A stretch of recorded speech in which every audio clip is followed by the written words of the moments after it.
वेदाने काढलेल्या या चित्रात माया अडकली आहे. या चित्रात? हो.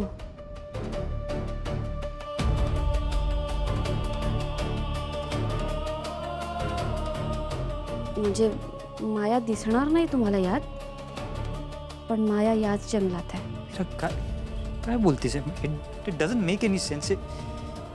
हे चित्र कसं शक्य आहे? मंजिरीने केले असं सांग. मंजिरीने मायाला शिक्षा म्हणून हे केले. अहो, मायाने काहीतरी चुकीचं केलं असेल किंवा मंजिरीने तिला काही सांगितलं असेल. जर तिला जमलं नसेल तर मंजिरीने तिला शिक्षा दिली असेल कदाचित.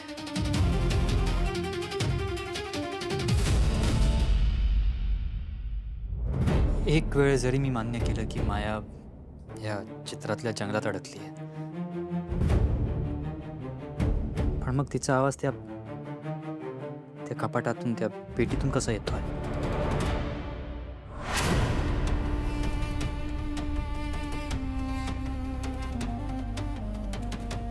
हे कोडं अजून सुटलेलं नाहीये, पण मला खात्री आहे हळूहळू ना गोष्टी आपल्याला समजायला लागल्यात. आपण सत्यापर्यंत नक्कीच पोहोचू.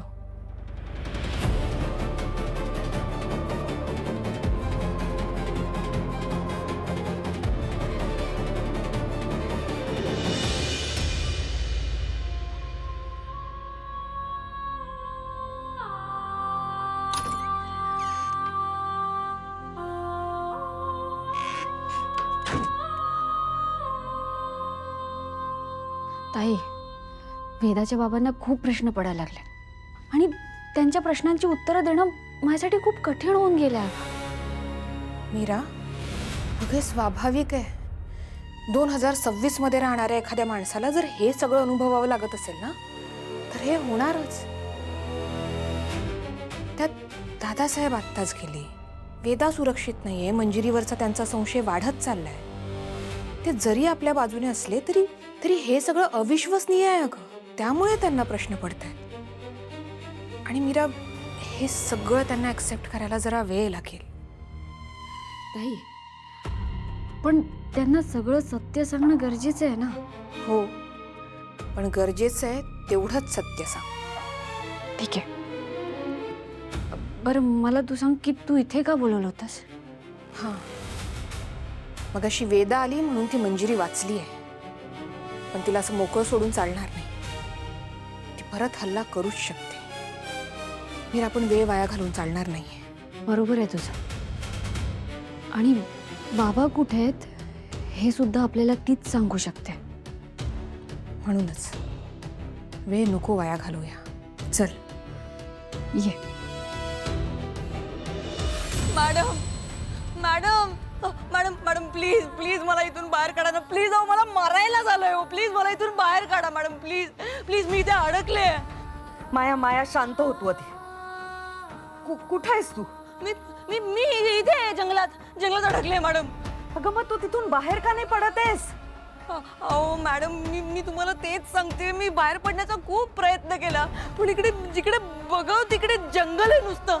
कुठेच बाहेर पडण्याचा मार्गच सापडत नाही मला. मी खूप कन्फ्यूज झाले हो मॅडम. खूप फ्रस्ट्रेट व्हायला झालंय मला प्लीज इथून बाहेर काढा ना मॅडम, प्लीज. आणि ना इकडे सतत काय वेगवेगळे कॅरेक्टर्स येत असतात हो. कोणती भोपळ्यातली म्हातारी वगैरे सतत येऊन काहीतरी बडबडच असते ती. चल रे भोपळ्या टुणुक टुणुक, चल रे भोपळ्या टुणुक टुणुक, एवढंच करते ती. प्लीज, मी फ्रस्ट्रेट झाले. मला बाहेर काढा मॅडम, प्लीज. माया जरा शांत बस. तुला वेड लागलंय का? काय बोलतेस तू? जंगल, भोपळ्यातली म्हातारी. शांत बस जरा. अहो, एक फिक्शनल कॅरेक्टर आहे. मला माहित नाही. ती म्हातारी सतत येऊन बडबडत असते आणि माझं डोकं खात असते. मला खरंच काहीच कळत नाहीये. आणि हे जंगल आहे ना मॅडम, हे खूप जास्त डेंजरस आहे आणि खूप जास्त कन्फ्युजिंग आहे. माया, 1 मिनिट थांब जरा. माझं डोकं आता फिरायला लागलंय. मी बघते काय करायचं ते. मी काय करायचं ते बघते म्हणजे मी इकडे अडकले. मला बाहेर काढा ना. Hello madam, madam.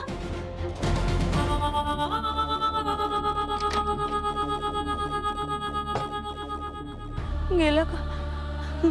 Madam madam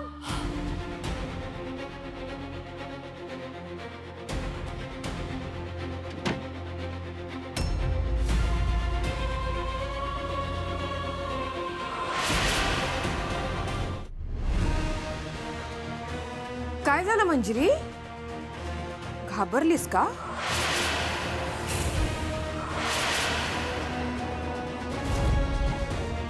मगाशी अपूर्ण राहिलेलं काम पूर्ण करायला आलोय. तुम्हा दोघींचा आत्मविश्वास खूपच वाढलेला दिसतोय. थांबा, आता तुमचं काम थांबवते मी.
मंजिरी, आज तुला जितकी नाटकं करायची आहेत करून घे.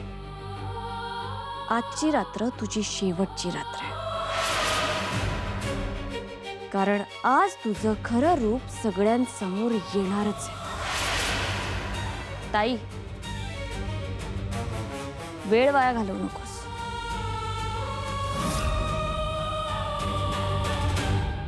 देवी आई, आज मंजिरीचं खरं रूप आमच्या समोर येऊ दे.